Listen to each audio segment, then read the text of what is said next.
Hello, everyone. Today we are going to be talking about being your own boss as an artist.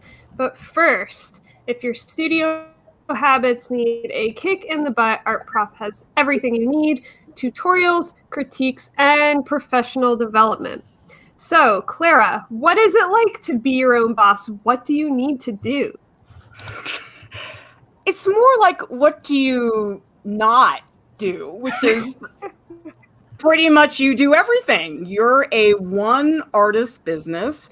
And while we're going to talk about some of the nuts and bolts of how to be organized and different strategies, I really think being an artist in terms of the business side of it, it's a mindset you have to have. Jordan, how would you explain that mindset? It's one that I think a lot of artists struggle with at first because generally, we just want to deal with the creative stuff. We want to do the cool drawings and the cool paintings and the sculptures and all that stuff. And being a business person, you have to start thinking analytically and start thinking about how do I move forward as an individual so I can keep myself afloat. And so it's like an entirely different part of your brain that you're using when you're trying to activate this business. And there's a learning curve. Most people do not know how to do this stuff. I mean, Lauryn, how long did it take for you to feel like you had a grip on being a one artist business? I still don't have a grip, Clara. There's still things that I struggle with. For anyone out there that wanted to hire me, I'll just be very transparent about it.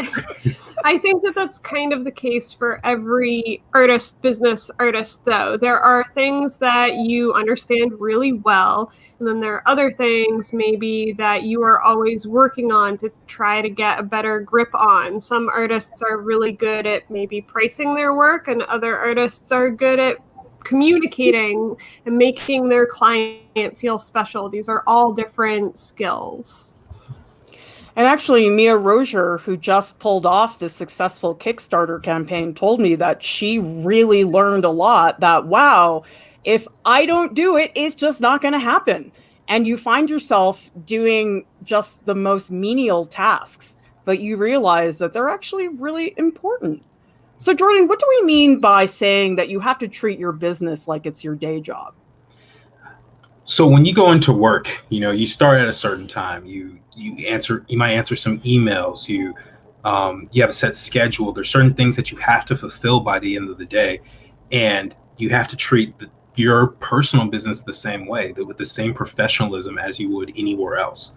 If you don't have a high standard for your own business, then I don't know if anyone else is going to look at it the same way either.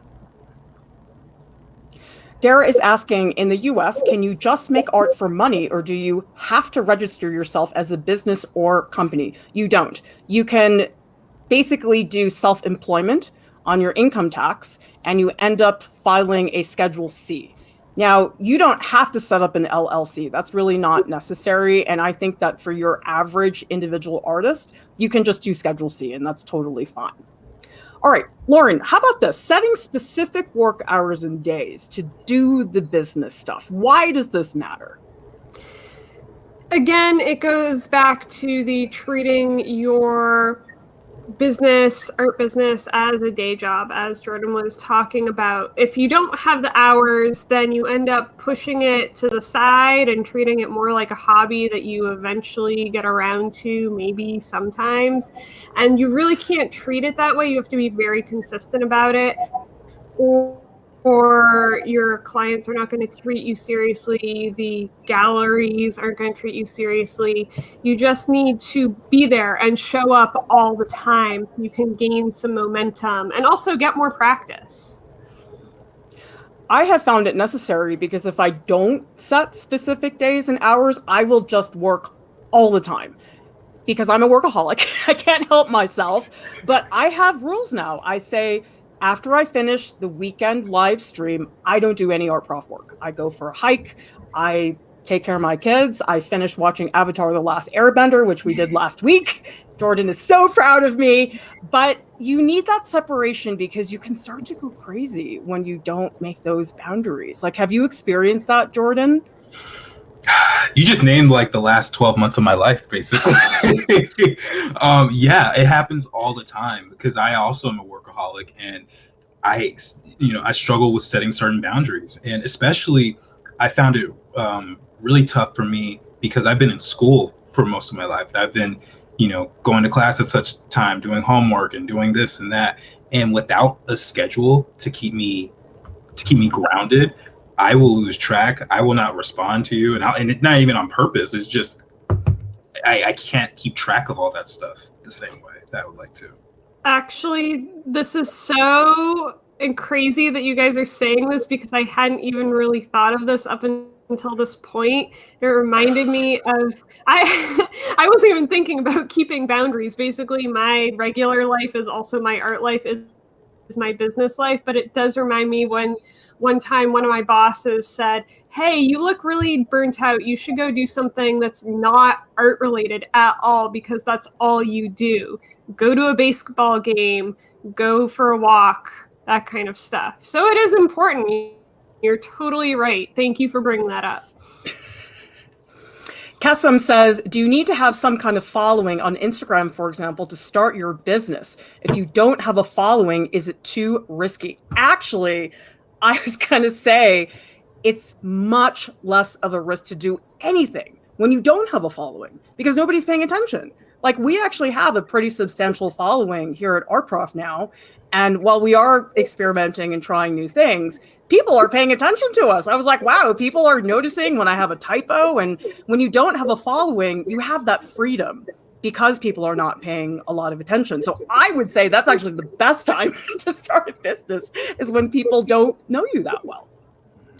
All right, keep a paper trail. Jordan, why is this important if you are an artist running a business?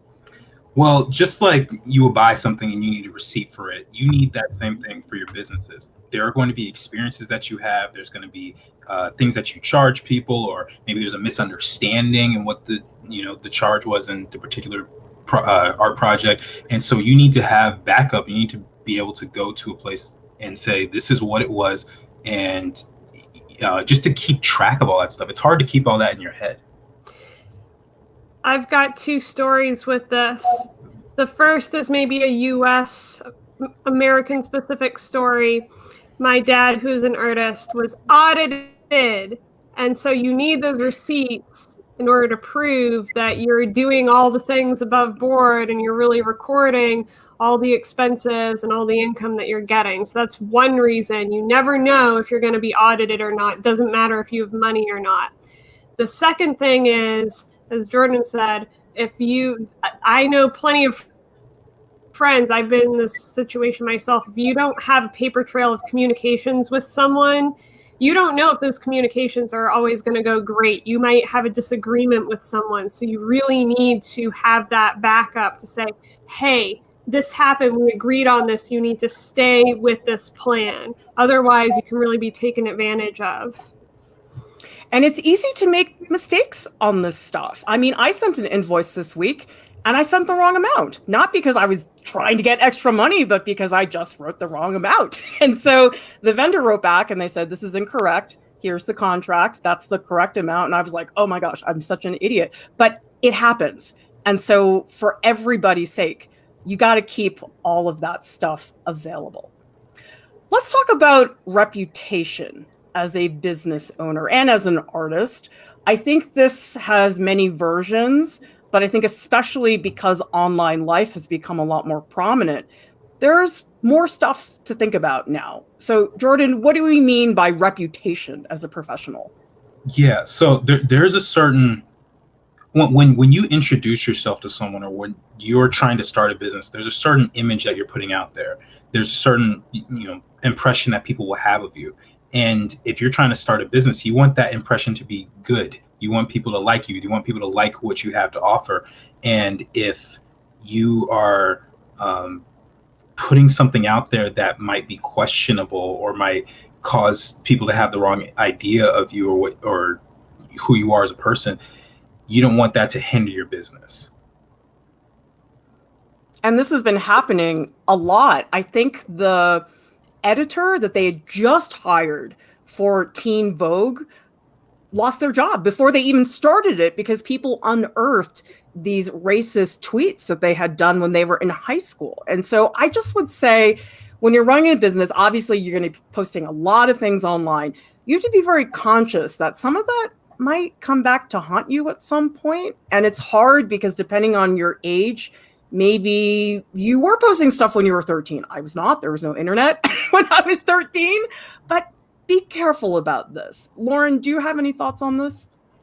Yeah, I mean, I'm one of those people that started posting when I was 13 on message boards, and now I'm 30, and I'm a very, very different person from when I was 13. Absolutely horrified by anything that my 13-year-old self liked.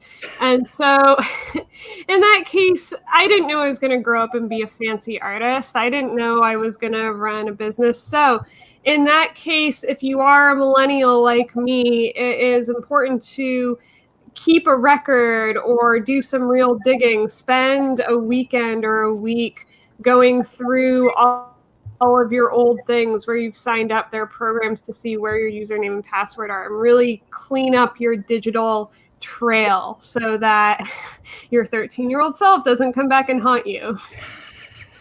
Lisa says everything online stays forever. And that includes stuff on your phone. I mean, people have leaked stuff to the New York Times. I think it was Ted Cruz's wife's friend's text messages made it to the New York Times. So you never know. And Blue Wolf says you never get a second chance to make a first impression. Absolutely.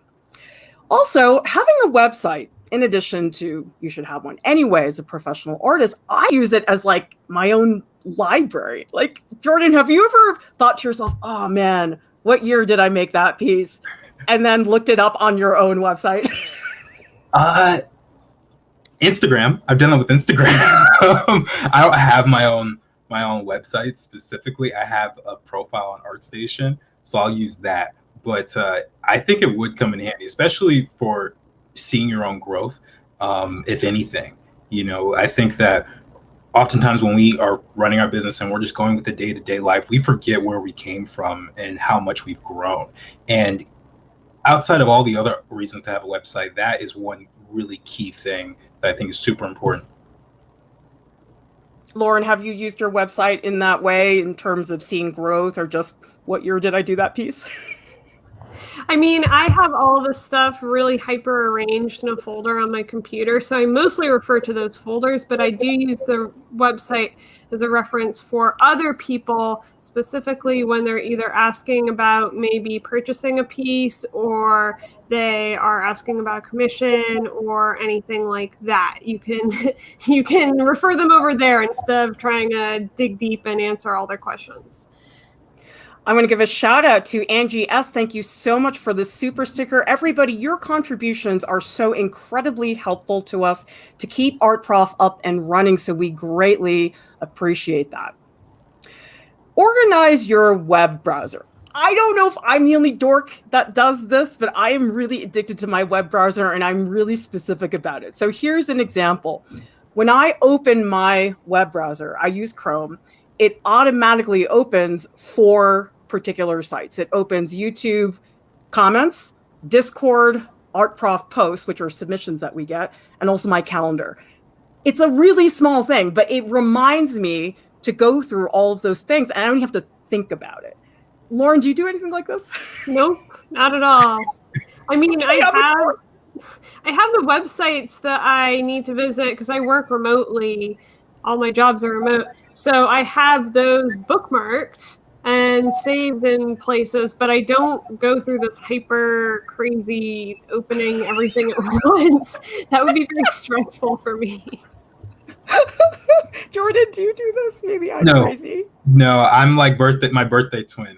For those who are new, Lauryn and I have the same birthday, January 18th. But no, I just have bookmarks, and I'll have stuff written, like a little. I have Post-it notes. That's what I do. I have Post-it notes everywhere. So you guys don't have browser links like this? You don't have this? No. In my bookmarks, but I don't like check them every day. Usually, most of the stuff I need is in my email, so I just have to check my email. See, I'm really uptight about my email. If there's more than 4 emails, I feel like my head's gonna explode. I just heard of this phrase, overbuilding a sculptor overbuilds. They make it too sturdy, build too many things. Clara, I think you're an overlister. You make lists. You make too many lists. Too many categories.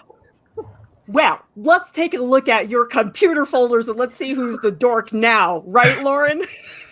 I think this is very organized. I only have like 4 folders on my desktop, and then all my folders are inside those 4 folders. So this is my business folder. This is my whole art life / art job life in it. And I find it very useful. And one thing in my life is organized, it is this folder. Well, Dara says, I have about 60 tabs open right now. Angie says, I'm a Post-it noter. Darwin says, I like to hoard tabs. And Lucia says, 62 tabs open right now. Okay, you are all making me feel less insane. Wow. The tabs thing kills me. It feels like a messy room. I can't focus if there are so many tabs that are waiting there. It makes me scared. Jordan, how about your client list?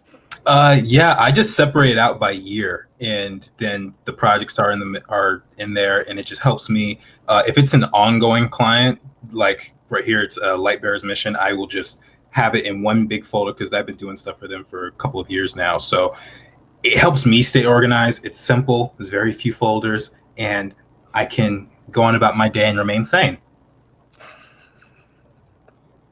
All right. This is a mindset that I think is really healthy to treat your gigs like it's your first gig ever. Why do you think this is helpful, Jordan? Because I know this is an idea that you have been using for a long time. Yeah, so actually, I first heard about this concept on a song by Jay-Z, believe it or not, and he took a sample of another rapper named Biggie Smalls or Notorious B.I.G., and he said that whenever he creates a song or an album, he treats it like it's his first project, like he's an intern. And if you've ever been an intern, if you ever had your first job in high school, you always want to do your best. You're always trying to go above and beyond.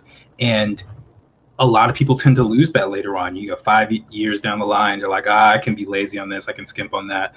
But if you can remain humble and still have the same quality of work, or better yet, even improve your quality of work, it's going to be so much better for you in the long run, because people will be able to depend on you, and people will know this artist delivers quality work, and they're always really great to work with.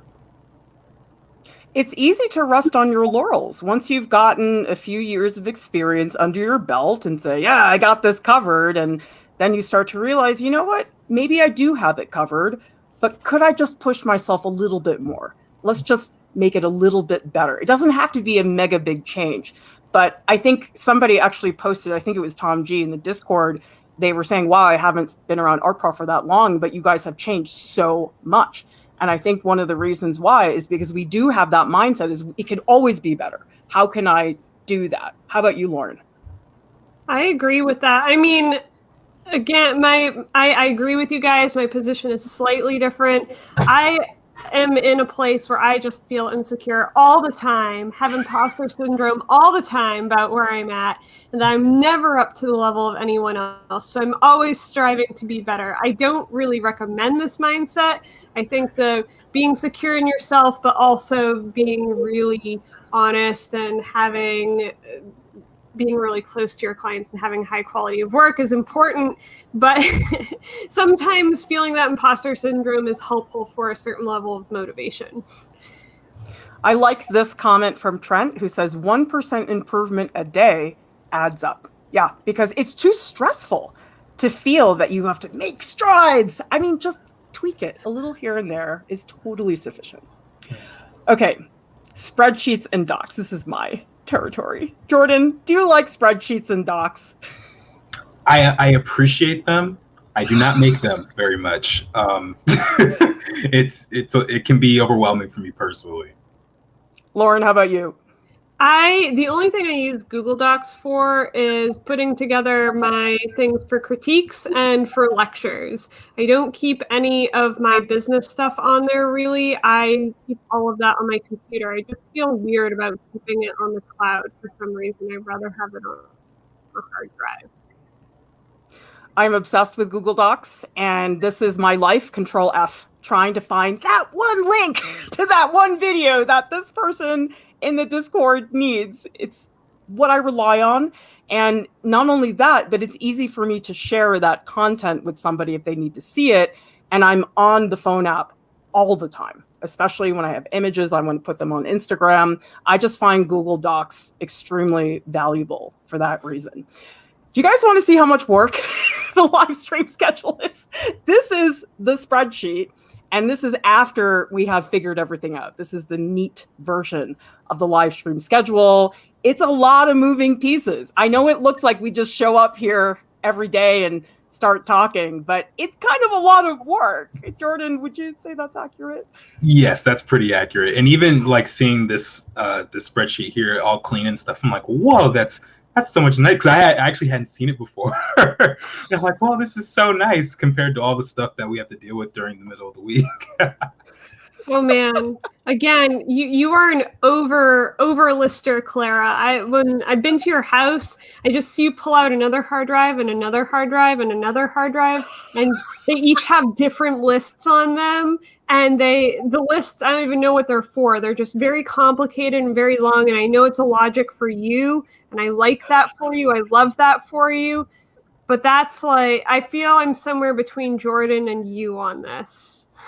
Right in the middle. Well, I guess what we're trying to say, there's a range of how to run your business. And obviously Art Prof's a little different because I am managing a staff and multiple people, but the concept is the same, that you want to keep your tracks covered, especially who has paid. Jordan, why does this matter so much? You want your money. Like, if you're working on something for 20, 30 hours or whatever, I would want to get my money, like just straight up, like not even trying to be, be a certain way, but realistically, it is a business. It's a transaction. You promise you're going to deliver a certain product, and in return, you get paid. And so, I think it's totally fair to keep track. I do this. Guys, I do that. Yeah. I'm so antiquated on this. Can you believe I keep paper, like actual paper printouts of anything that all of my contracts where and they're in a folder. On the one side of the folder are things that need to be paid or people need to pay me, and on the other side are the ones that have like gone through already. Well, I find this especially important because there's so many times that I've done a lecture or a workshop and then people just never paid me. Like a couple months ago, I emailed this place, I did a lecture for them, and I was like, you never sent me the payment. And then they wrote back, they're like, oh, I don't know why that never happened. I'm like, that happens so often. People are just spaced out. Like, you have to hunt people down sometimes to get paid. It's not always assumed it's going to happen on time. Have you had trouble getting paid, Jordan? Yes and no. So no, I've been paid by everyone who said they were going to pay me, but I do need to send out a reminder. And what I'll do is I'll put something on the invoice. And they'll say, if you don't pay me in 30 days, then I'm going to charge extra by this percentage. And I'll let them know like a week in advance, like, hey, remember that thing you had me work for like 30 hours on? So I need to eat, and I need to eat, and I have light bill to pay. So help me out. And then they'll usually are like, oh, I'm so sorry, and they'll send it right over. That's about as bad as it gets for me. And it's also tricky, though, because sometimes it takes me months to get paid. Like, I've done lectures, took me 4 months to get the check. And so you don't always keep track of it that easily unless you have a spreadsheet like this to make sure you get all that. And I do the same thing for my taxes. So people had asked earlier about, oh, do you need to make an LLC to sell your artwork? You don't. You just do self-employment, Schedule C. But what you do is you track your expenses so that way you can deduct them. So it's like materials, commissions and fees, travel, business and entertainment expenses, all those things. And I do it throughout the year. I add it every single time I buy something. So that way I don't go insane, on April 14th in the US trying to get everything done. Although if you are a person that just doesn't have the forethought for this, and that is most of us, my roommate taught me a very cool trick where you can just look at all of the expenses on your credit or debit card and pick out the ones that are, say, Blick or Postal Service or check from so-and-so. And I have used that as a way to double check all of the expenses that I do have to make sure that everything is there as it's supposed to be. All right. What does this mean, Jordan? Customer is always right. I'm sure a lot of us have heard this before, but how does this apply to artists?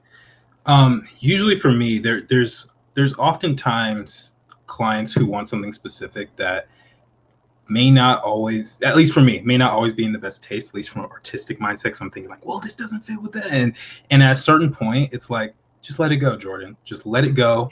Give them what they asked for, even if you don't care for it as much.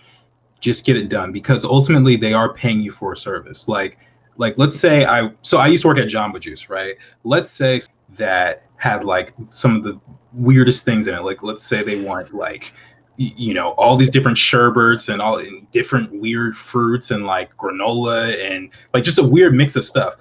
Just because I don't personally think I would order that doesn't mean that they shouldn't get what they asked for. So you gotta treat it like that.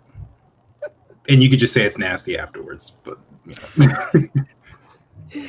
Neil is asking, have you experienced customers yell at you, or clients? Have you had that? Anybody have a meltdown in front of you, Lauryn? I've definitely had. I was burned by this so hard. I think I brought this up before in Art Prof. When I was 20 or something, I had a person from high school ask for a commission. She gave me really, really, really crappy photos. And then I did a lot of research and put together a wonderful drawing, undercharged for it. And she said, I didn't want you to do this. I want you to use exactly those photos. And you didn't do it. I want my money back. I don't want this. And I was like, the photos were 8-bit. They were terrible. They were so bad. I had somebody I did a portrait commission of who yelled at me after a drawing session. And they said, how dare you draw me like that? All I can see is my mortality.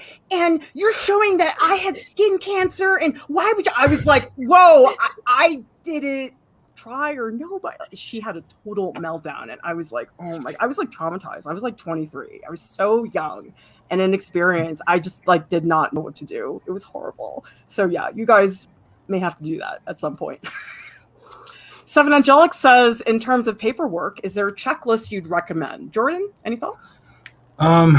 Just things I keep track of is like when they ask for the artwork, you know, when it's due, you know, how much you're getting paid, who the client is, like their contact info, just simple things like that.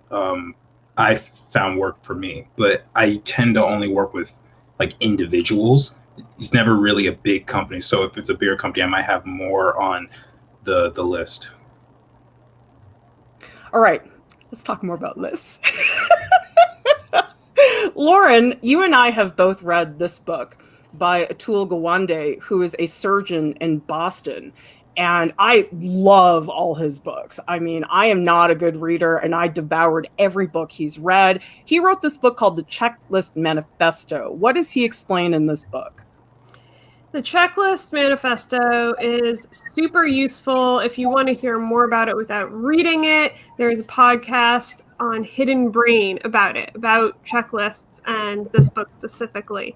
What it basically says is that people, especially people with high expertise in a certain area, really need to have checklists because we're all human. We all make mistakes, and checklists, even though they feel redundant, help keep you to task and make sure that you're not forgetting, making any silly mistakes, and really running through everything perfectly. And surgeons use these, pilots use these, truckers use these, all different people use these. I have to use this in the wood shop when I'm learning how to use a new tool. We use this for Art Prof, crazy for Art Prof. And it helps things go smoothly because it's better just go over a redundant checklist than it is to make a mistake and then have to somehow fix it later. I mean, we have so many various programs here at Art Prof. We have so many different types of streams. There's a different tech setup for every stream. This is my handwritten list for our Patreon voice sessions because there's a lot of moving pieces. Like, Jordan, does it help you to have this checklist when you do a Patreon voice session in the Discord? Yes, it does. I have two screens. So one, I have the Discord open, and the other, I look over to my screen, I see that checklist, and I'm like, okay, bam, bam, bam, bam, bam. And it's so much nicer. For example, we have reminders for Lauryn and Jordan and myself. Things that we try to remind ourselves of. We say this ourselves before the stream. We need to talk slower. We need to avoid our filler words. We need to not monologue. I'm the worst person in terms of that little sin. But I think that these little reminders, they keep me sane because I actually don't have to think as much because I know it's there and I just go, oh, I opened Chrome. I opened StreamYard. Do you find them helpful, Lauryn? Yeah, I think that there is a difference, Clara, between knowing these things. So we know not to use filler words. We know not to have monologues. We understand this intellectually. But what having that reminder does is it brings it to the forefront, to our conscious brain, so that we are actively checking ourselves for these things as we speak. It kind of turns on our brains. And I think that's what's important. Shaim says, what is the worst thing a client can or has done? Do you have a nightmare story for us, Jordan? Yeah, I could tell the story. Forgive me, it's a little long, but basically what happened was I have a friend whose sister was a fashion designer and found some project on Upwork, and this person wanted some characters for their graphic novel or just their novel, right? And so she said, hey, Jordan, can you draw the characters and I'll just draw the clothes on top? And I was like, yeah, sure, no problem. We were just going to split the funds that way. And the guy just lists out all the characters and tells us things that aren't really necessary. Like Jamie's in love with Tyler, but Tyler doesn't know it yet. And then like Paula loves unicorns and then I was like, this is so, like, what do I need this for? And then it got worse. I looked down and this guy, I don't remember his name at all, but he he ranked all the female characters who were teenagers, the young adult novel, by the size of their boobs. And these are like 14-year-old characters in the book. And then he did the same thing with the size of their butts, right? And so I'm looking at this and I'm like, I was so confused. And I started thinking like, wait, this isn't a graphic novel. It's not a comic book. I was like, why does he need this? Like, it's just a regular young adult novel. Like, why does he even need my art for this? I really didn't understand. And so I started asking questions, and then he just stopped communication with both of us. So it was really creepy. It was really awkward. I don't know if you ever got the most offensive request I've ever gotten was I had a company in China. It was one of those portfolio prep schools. They have a lot of them in China. And they said, hi, you did some portfolio critiques for some of our students. Can you please write them a letter of reference for college? And I said, oh, well, I don't do that. I'm sorry. I have a personal policy that to give a letter of reference, it has to be somebody who's been in an in-person class with me and has received a grade, like completed an actual course. And they said, oh, but we'll pay you. And I was like, that's so unethical. Like, as a professor, you're not supposed to be compensated for letters of reference. That's just part of your job. And I was so angry. I wrote to them, never write to me again. This is unethical. I cannot believe you asked me to do this. I mean, I was furious. So yeah, there's some not cool people out there, in my opinion. Lauryn, what do we mean by don't undersell yourself? Underselling yourself is when you price your works and your labor at below what you are actually worth. And now that's kind of complicated, right? Because that can depend on your geographical location. It can depend on what niche of the art world you're in or what level of the art world you're in. But really, there's a system for each of these things. And you don't want to do work for free unless it's something that's super close to you, because not only is that not respecting your boundaries and time and labor as an artist, it is also teaching that person that asked you this that they can just ask anybody to do stuff for free and to expect that. So, I mean, this is also for having really low wages for yourself too. You want to price your things appropriately. So just remember that you're not only pricing stuff for yourself, you're also pricing it for all the other artists out there in the world.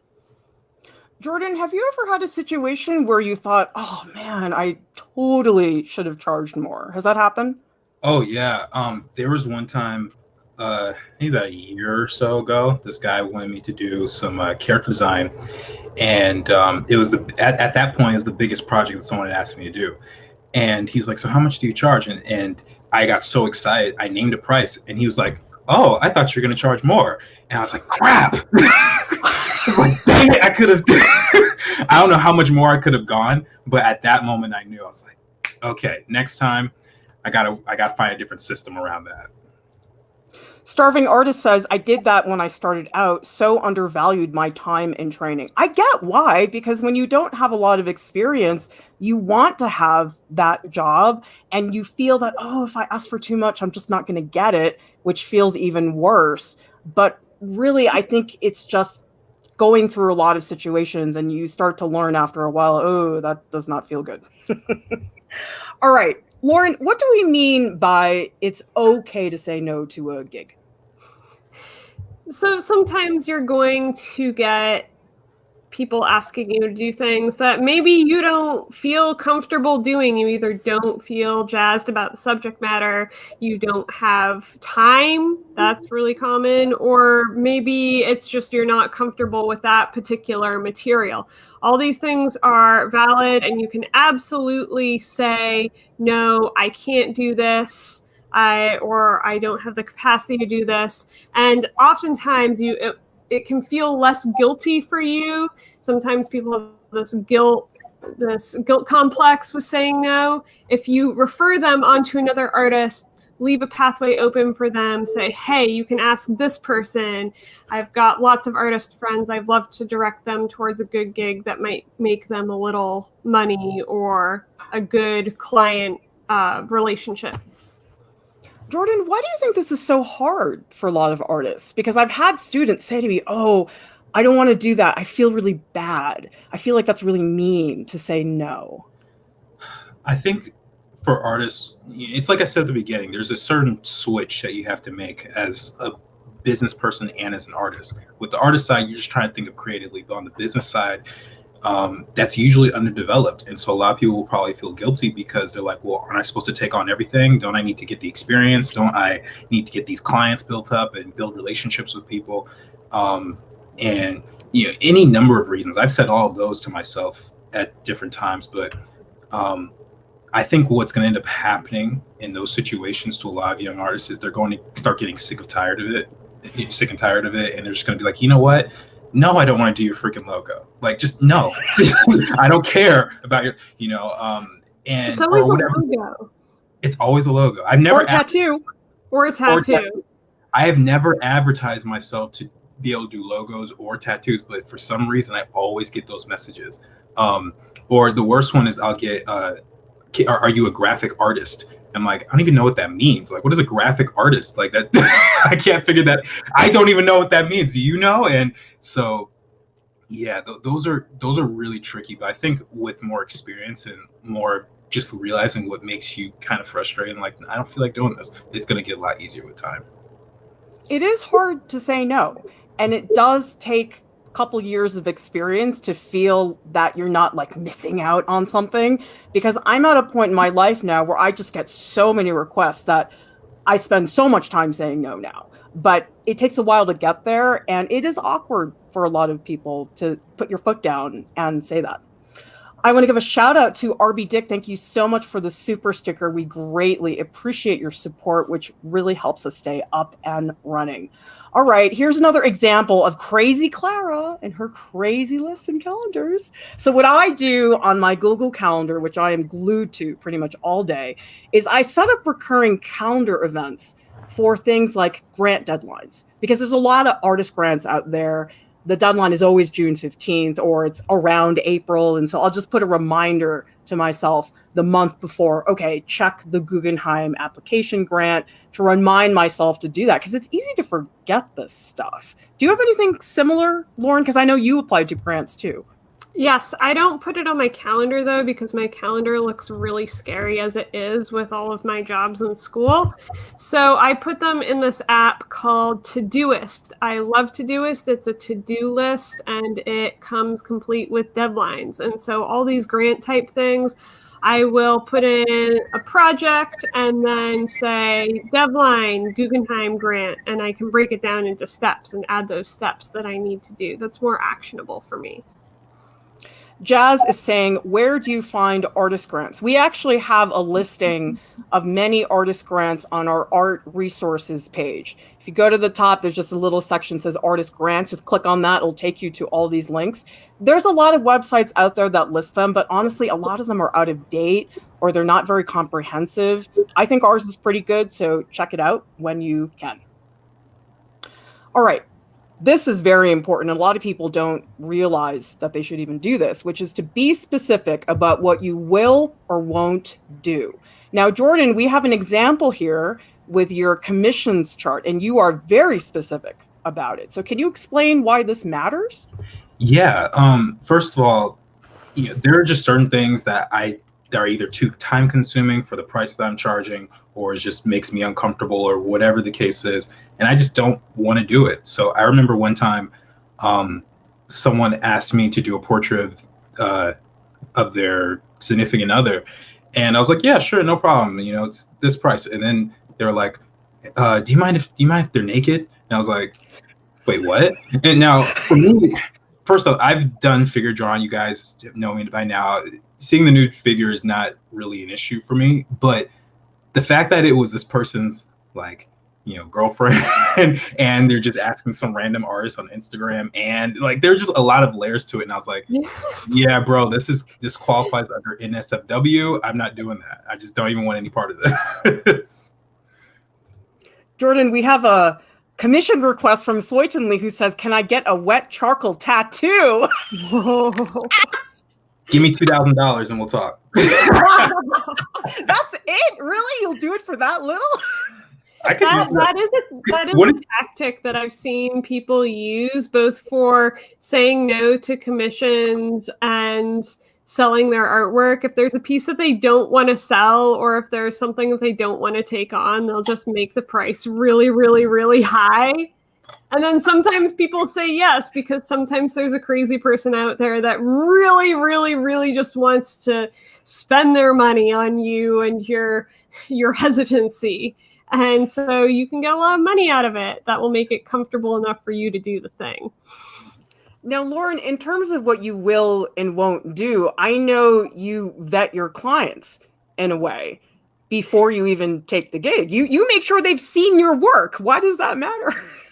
I think that people who are not artists specifically, but even sometimes other artists, have this idea that artists are a block of people and that we all know how to do all the art things, when that's really not the case. We're generally pretty specialized. I mean, you have 3 different 2D artists here that do completely different things on this stream. So I will say, especially if someone says, hey, can you do a children's book, or can you do a logo? I will say, have you looked at my website?